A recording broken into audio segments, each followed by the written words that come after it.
On continue les amis notre série de vidéos sur la maladie naviculaire chez le cheval et après avoir parlé dans une première vidéo de la définition de cette maladie et d'avoir parlé des symptômes de cette maladie dans la vidéo précédente, aujourd'hui on va aborder le diagnostic de cette maladie. Et comme d'habitude, vous pouvez trouver les liens vers ces vidéos précédentes dans la description de celle-ci. Pour le diagnostic de la maladie naviculaire, le vétérinaire effectue des examens statiques, surtout le test à la planche. Le test de la planche est un test d'hyperextension du pied du cheval.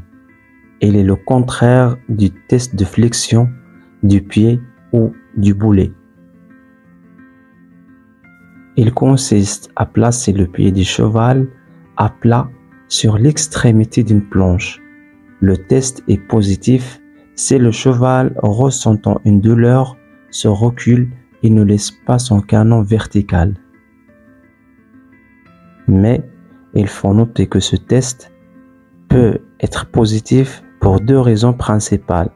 Soit une douleur osseuse de l'os naviculaire, ce qui signifie qu'il doit être considéré comme un signe d'alerte d'une affection grave de l'os naviculaire, soit une douleur en pince associée à la pose d'un fer engagé ou à un parage excessif en pince.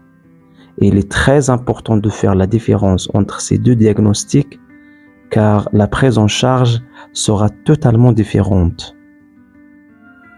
Autre moyen de diagnostic de la maladie naviculaire est la réalisation de radio. La radiographie peut révéler des modifications osseuses telles que des kystes, une perte de la densité osseuse ou une sclérose de l'os naviculaire.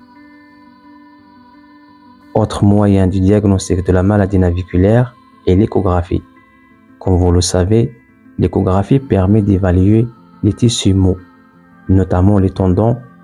Dans ce cas, il s'agit du tendon perforant et les ligaments sésamoïdiens collatéraux. Cette échographie peut se réaliser à travers deux points, soit le creux du pâturon, soit la fourchette du cheval.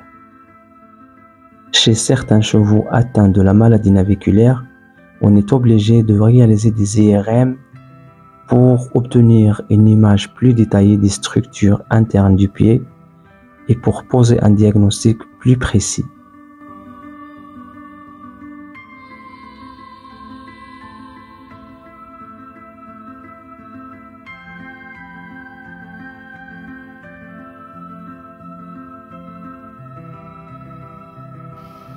Dans le prochain épisode, on va parler du traitement de la maladie naviculaire et de sa prise en charge.